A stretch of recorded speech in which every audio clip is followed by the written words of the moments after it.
ever had a bad neighbor? I feel like we've all at least had one bad neighbor, whether it was the neighbor that your parents growing up said don't talk to them, they're creepy, or it's the neighbor that you have, they just don't shut up. They just don't stop talking. Sarah Boone was a combination of every bad neighbor characteristic you could have. She would play music way too loud. She was always on substances. She was always bringing weird people over to the house that would walk around the neighborhood.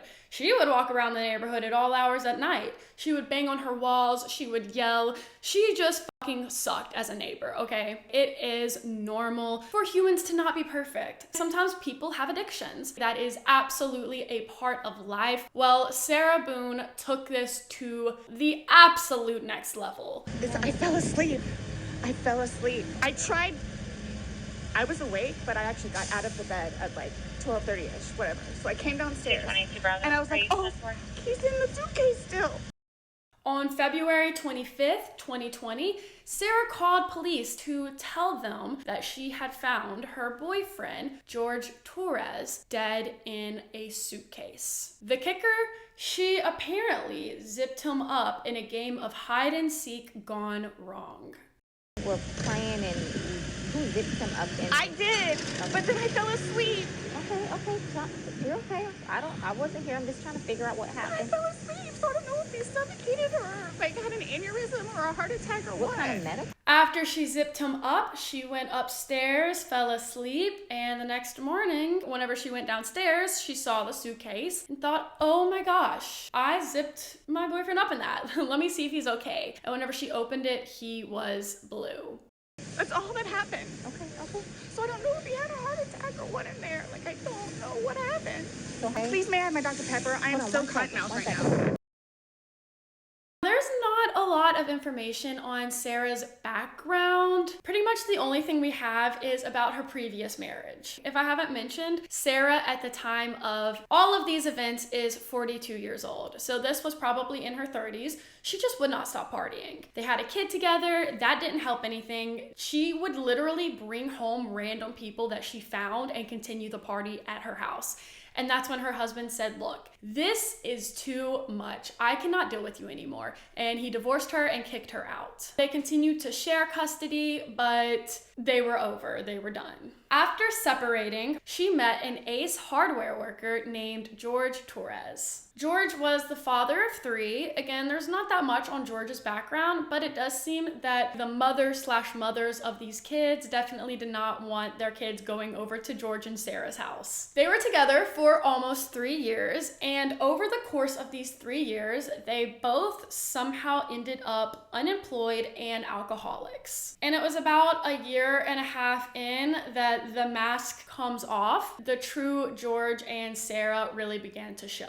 Like I said, neither of them had a job. I'm not sure if you've ever spent a lot of time with just one person. You can easily get on each other's nerves. I think that's just a part of being a person. Everyone needs their space, their time. But because they were both unemployed, you have this combination of isolation, spending pretty much every second of the day together, financial issues, family issues, substance abuse issues, and you will get the worst combination humanly possible for a relationship. Plus, on top of all of that, it seems that both of these people had anger issues as well. Their neighbors reported that they would frequently hear these explosive arguments, so loud and disruptive. They would end with Sarah storming off into the road, walking at like 4 a.m. and George in the house, and then they would see police deputies come by. And this happened very frequently. It was very, very clearly to everyone around a toxic relationship. They were in that cycle of abuse, and it seemed like both of them were perpetrators. It wasn't like one-sided. They both abused the other. There were several domestic abuse charges on George filed by Sarah, and apparently Sarah would get him arrested and the next day bail him out and have him back at home. They've got a whole fun history. Oh, really? Oh, yeah, you guys have called over his wife. For the two of them? Yeah, he's been arrested like, I think 5 times for crimes against her, so. Really? Okay, I'm not familiar with, I haven't been here personally. It's, so they have he's currently on parole because of it, so. Because of domestic violence with her? Yes. Oh, okay. Every time she'd have him arrested, the next day she was trying to get him bailed out of jail. So I don't know what it is. During the incident, he was actually on probation for one of these charges. But as I said, it wasn't just George abusing. Sarah also seemed to abuse him back. According to court documents, she told investigators that George dragged her upstairs and kicked her in the right eye because she talked to another man at the bar. George told investigators Sarah had tried to strangle him, and had he not kicked her off, she probably would have incapacitated him. When investigators arrived, George's neck was very, very red and her eye was pretty swollen. And because of this, investigators weren't able to see who the primary aggressor was, and the incident was dropped and no official charges were made. So all of this seemed to come to a head on February 21st of 2020. According to Sarah, the day before had been really, really good for the couple. Keep in mind, she is an unreliable narrator of this whole thing, but according to her, it was a fantastic day for them. They did puzzles, they painted, they drank some wine. At some point in this artistic painting date, they got bored of painting. Sarah said she was bored, and George was like, let's play a game of hide and seek. During this game of hide and seek, George crawled into the suitcase and Sarah zipped him up. Which I have to say, even if they were playing hide and seek, this doesn't make any sense. Like, you don't hide the other person in hide and seek and then try to find them where you hid them. And I know they were drunk, probably off of wine or whatever, but it's already not making sense. After she zipped him up, Sarah claims that she went upstairs expecting him to somehow magically come as well. It was 30 minutes after she was upstairs that she just accidentally fell asleep, as you do. Sarah apparently woke up the next day around 11 and decided for about an hour just to chill out in bed, not really do anything. She headed downstairs at 12. It was whenever she headed downstairs that she saw the suitcase and it clicked. Her boyfriend wasn't in bed with her because he was in the suitcase that she zipped him up in. Whoa, shocking. She rushed to the suitcase, she opened it, and whenever she opened it, she saw her dead blue boyfriend laying in it. Sarah was then taken in for investigation, which led to one of the most ridiculous, hard to watch interrogations I have ever seen in my life. Sarah is insufferable. She truly is. Sarah told investigators that she was not drunk, she never got drunk, and she would never put someone in a suitcase. What is so ironic about this statement is she actually almost got her son taken away because she posted a picture online of her zipping her own child up in a suitcase. Another ironic thing about her saying she would never get drunk, Sarah was like known as a drunk. That was like her entire personality. Police without a doubt knew that she was lying about this. Whenever they went and just asked the neighbors, what's the deal with Sarah? Every single one of them said she's always drunk. Regardless, Sarah took 2 videos on her own phone that she forgot about. These videos include her drunkenly mocking George, who is zipped up in a suitcase, crying, begging her to let him out. Trigger warning, I am about to include these videos, but if you don't want to watch them, skip to this time. You don't see him, but you do hear him, and it is very sad. For everything you've done to me. Sarah. For everything you've done to me. Sarah. F*** you. Sarah. F*** you.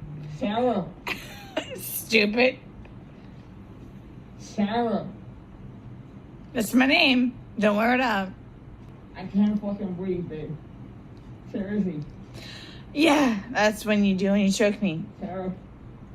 Sarah, I can't breathe, babe. That's on you. Sarah, I can't breathe. It's on you. Sarah.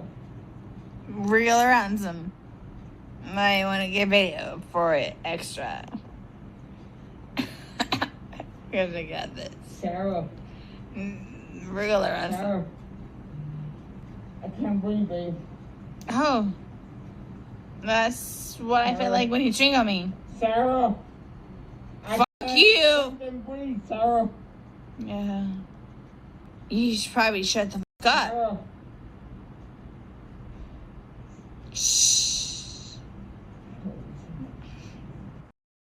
As he is begging for Sarah to let him out, saying, "I can't breathe, Sarah, please," she mocks him, saying, "Fuck you, stupid. This is for everything you've done for me. That's my name, don't wear it out. This is how it feels whenever you cheat on me. Fuck you, and you should probably shut the fuck up," while also shushing him and giggling. These videos prove without a doubt that Sarah was doing this as some form of punishment for George. It very much seems as if Sarah has some deep resentment for George. I want to talk about Sarah's response a little bit because it was the most ridiculous, childlike response I've ever seen. To your recollection, no videos on Sunday? Not that I'm aware of. Okay. So I have something that I want to show you that we found. It was from your phone. Mm-hmm. Can you see it? If you need to move it around, go ahead.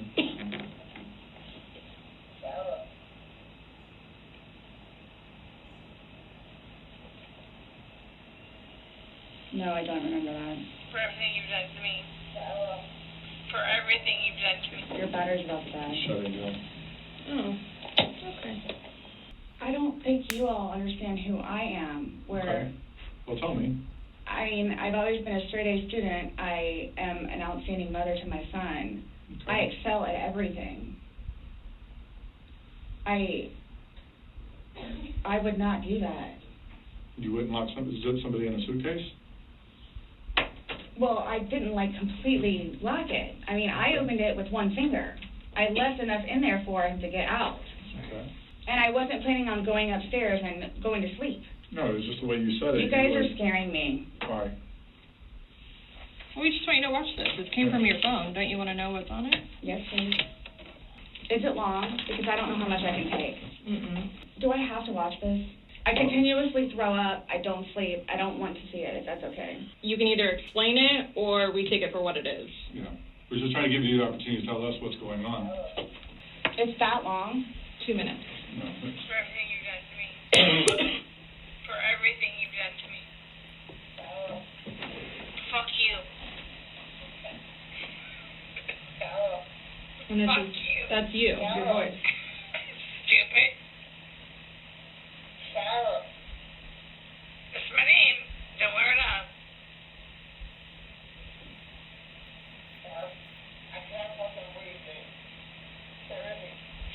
Yeah, that's when you do it. You choke me. I don't want to watch it, please. I don't want to watch it, please. I'm talking to you. You said that you put in a suitcase, you have 2 fingers hanging out. I put it over. I put it over, and that's where it was. There's 2 different videos and a still picture where, yeah, it shows you flipping him in different positions and him saying that he can't breathe and you saying fuck So you. this is upside down. So in order for him to have gotten into it, It was flipped up. right, it was flipped up normal. Yes. Like as if you're packing something. So this is upside down. Guys, this is killing me right now. So this image is upside down, and then this small video, it's flipped over the other way, closer to your dining room table. Okay. Now he's obviously still in there. So he didn't, how did it go from the back to the front? I flipped it. Okay. My plan was not to go upstairs and go to sleep, Well, that's what you did. Yeah. but not intentional. No, you told me you went upstairs because you were Stop getting here. ready for bed. Stopped here. Okay, but Where's here? show me where you can see any fingers coming out, because there's the end. And his head's right here. Mm-hmm. So going like this, rather than going all the way up, it's like this. I can't even describe how her reaction makes me feel. I'm not even gonna say it's childish. It is almost childlike in how you're trying to deflect and get out of watching this. Sarah starts talking about how they don't understand who she is, how she's always been a straight A student, an outstanding mother to her son, and she's always excelled at everything she's done, which I can once again say is so insanely childlike. You are a 42-year-old woman. Why are you bringing up your grades that you made in grade school as a testament to your character? That would be abnormal. normal in any situation, much less in a situation that you are being interrogated for murder. If that's the only thing you can truly bring up and remember, you're probably a shitty person. She tells investigators that she left enough room for a finger to get through and unzip. After watching the video, they also tell her there's pictures on here of you flipping a full suitcase in various different positions. It's also very clear in the pictures that George is pushing on it and not able to get out. There's also some speculation that Sarah, before these pictures, had pushed the suitcase from upstairs down the stairs, and that's how it ended up in one of the positions in the first place. Sarah says none of this was malicious. But why is he saying I can't breathe, and why is he pushing on it as if he can't get out? I don't know what you want me to tell you. Like, I don't know, like, what you want me to tell you. I'm just telling you what we see and what we've heard from the other video. I understand. He's begging for you to let him out. You're laughing in the beginning, and then in the end, it sounds kind of like a... No, it's not malicious. Well, saying fuck you. It's not malicious. Then what is that?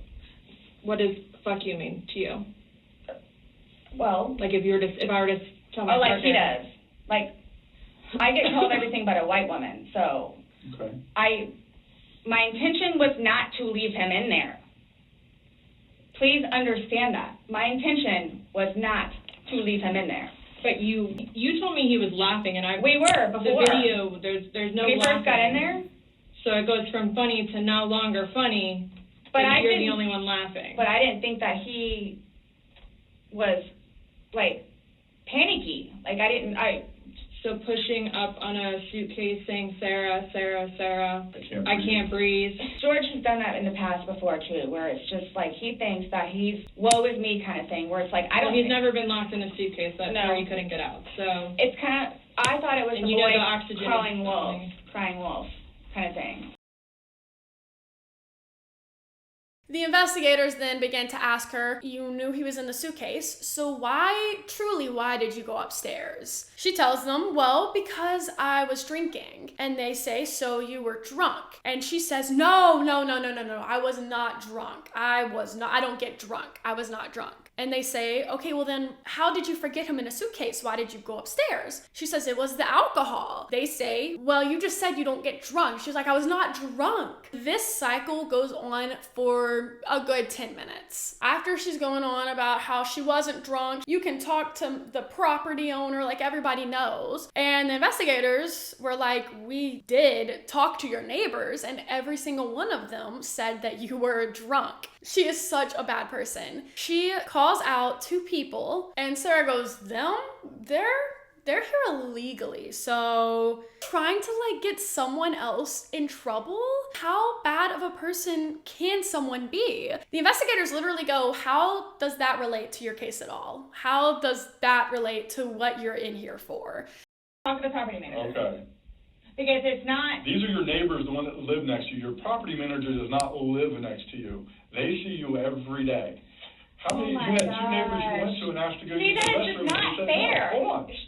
You had two different neighbors that lived directly next to you. You asked to use the restroom, and they told you no and turned you away. You had to go across the way to somebody else. No, okay. Kim and Eli, and I hope it doesn't get them in trouble, but he is over here illegally. So he's trying to work on getting his green card.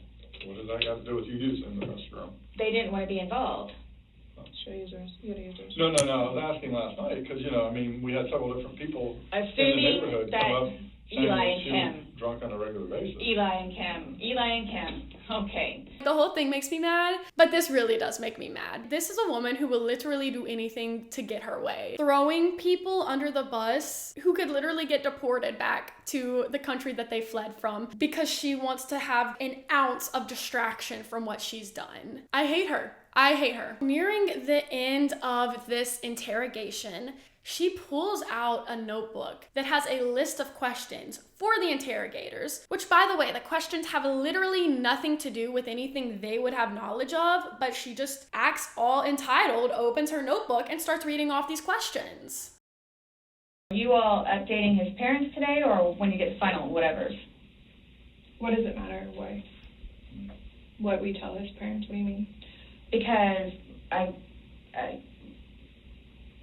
we're we're gonna talk with them. Yeah. Okay, I have to but it's gonna like, come down to me. What do you mean? Like, so it's being put on me. Who said that? But I'm not, so what is it to tell them?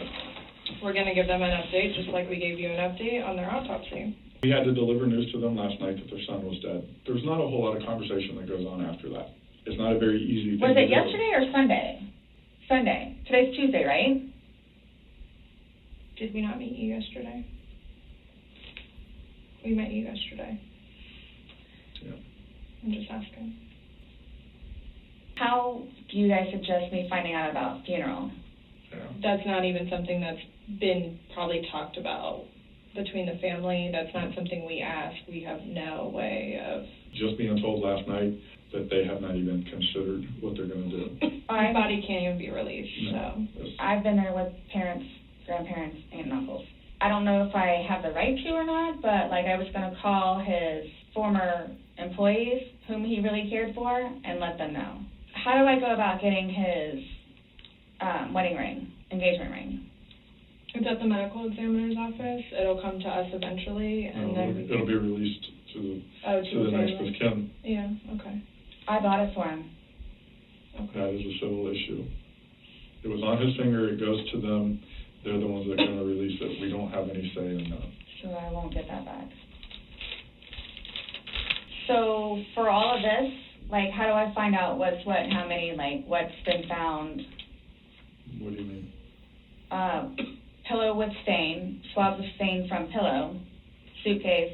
That will all be sent off to FDLE. FDLE, Florida Department of Law Enforcement. They do their testing. So, and then, like, whatever white can with blood and necktie with blood was from the suitcase. Yeah, when anything can be released, we will release it, but we are very early in this investigation, and... Literally showing that she's more frustrated about the financial loss of the ring than she is about the death of her partner. Sarah's asking these questions about her immediate future. It doesn't matter. Sarah's immediate future is prison. They arrest her pretty much on spot, put her in handcuffs, and send her ass off to jail. All right, do me a favor, stand up. I need you to turn around, face the wall. Put your hands behind your back. Do you have anything in your pockets that I should know about? No. Why is this happening? Because George is dead. Not intentionally. He's still dead. So this was a trick? No, it's not a trick. not How's a it a trick? Really, guys? Really? So if I didn't show up?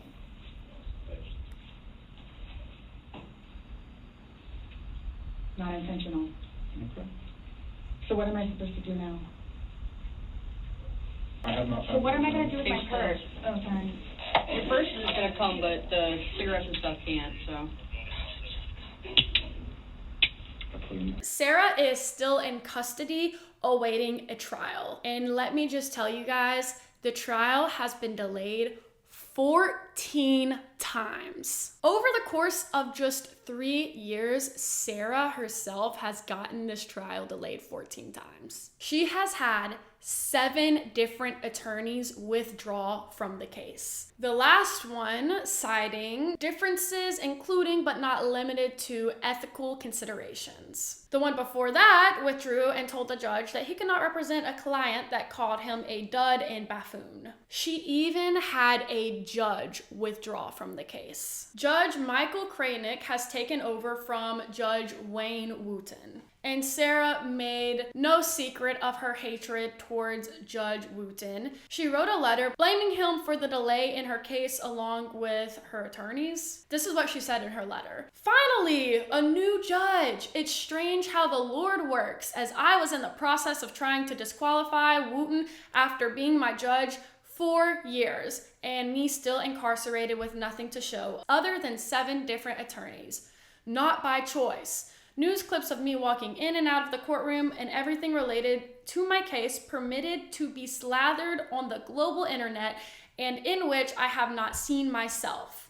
I felt he was the ticket holder to my overly hyped, illicitly distributed, misconstrued criminal case. And great reason I am still here again ongoing 4 years and 7 attorneys later. Either way, I'm still here, waiting patiently and very excited to get this highly anticipated show on the road. Thank you in advance, Judge Cranick. Welcome. Girl literally thinks she is the main character. She is acting like her life is a movie, the movie in question.